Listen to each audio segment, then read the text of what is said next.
اللهم صل وسلم وبارك على سيدنا محمد عليه افضل الصلاة والسلام.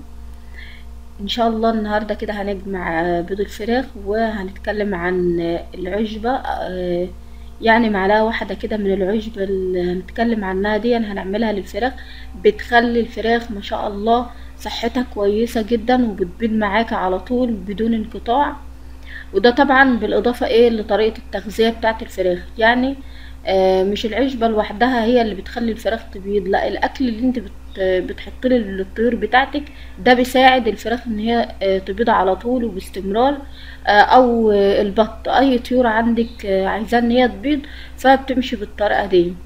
طبعا انا هنشوف مع بعض الخلطة اللي انا هاكل منها الفراخ، والمكون اللي هو الاساسي اللي هتعملوه لهم يعني مرتين ثلاثة في الاسبوع. فما شاء الله يعني بيخلي الفراخ تبيض وما يكونش عندها اي مشاكل ولا امراض، ما يجيلش ما يجيل ما ي... الفراخ ما يجيلهاش اي امراض. ده بالاضافة كمان للدفع. حاولي انك انت علشان الشتاء وكده تحطوا الفراخ في مكان ما يكونش فيه برد ولا هوا، فهتلاقوهم كده ابتدوا ان هم يبيضوا معاكي كل يوم. ده مع الاكل ومع النظافة ومع طريقة التغذية.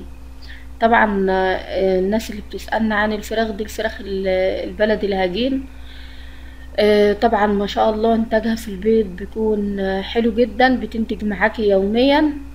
طبعا ده العشبة اللي انا جهزتها كده وبشرب منها الفراخ على اول اليوم، هتقدر انك انت تحطها لهم. طبعا ده ده الزعتر المنقوع.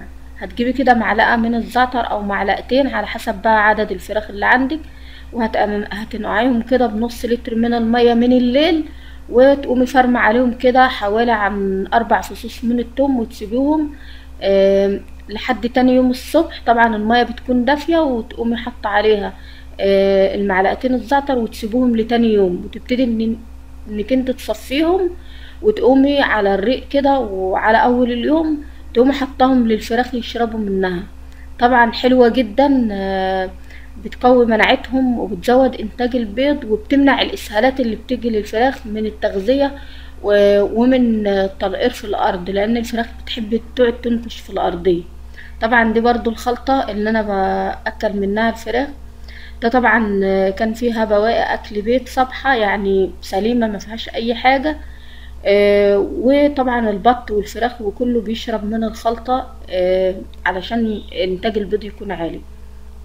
طبعا الخلطة دي فيها شوية من الفول المجروش بتاع الطيور، وعليه الشعير. الشعير الناس اللي بتقول الشعير ده يعني الرز الشعير، لا، الشعير اللي هو بتحط له الفراخ، واحيانا ممكن تغليه وتاخد المية بتاعته وتسقي منها برضو الفراخ، بيكون كويس جدا لانتاج البيض ومغذي جدا جدا ليهم. طبعا الخلطة دي كمان فيها شوية فول شوية شعير، فيها شوية عيش كده متقطعين، فيها حبة خضار، عندك اي قشور فاكهة قطعي برضو وحطي منها للطيور، فبتخليهم ما شاء الله. وطبعا كان عندي كمان الورق الخس، يعني ورق خاص كده برضو بتقطعه لهم وتحطه لهم. فالمكونات دي ما شاء الله بتخليهم كده ولا يكونوا دهون ولا اي حاجة، وفي نفس الوقت الفرخة تكون نشيطة وخفيفة كده، مفيش اي نسبة من الدهون عندها ولا عند البط. بالنسبة بقى للزعتر ده بتعمليه مرتين او 3 في الاسبوع. ممكن تستخدميه لأي طيور عندك من بعد لما يعدوا عمر ال10 أيام، سواء البط أو الفراخ. تنقعيه كده بمية سخنة من الليل وتسيبيه لتاني يوم طبعا بالثوم، وتقومي مصفياه وتسقي منهم الطيور كلها على الصبحية كده، بيكون كويس ليهم. طبعا بيقوي كده مناعتهم، وحلو لزيادة انتاج البيض، وحلو ان هو بيمنع الاسهالات تماما. ما بيكونش الطيور بتاعتك عندها اي نوع من الاسهال، وبتكون نشيطة كمان. وبتلاقي طبعا الطيور الفراخ يعني العرف بتاعها احمر كده، ما فيش عندها اي مشاكل ولا كشاشان ولا اي تعب ولا اي حاجة.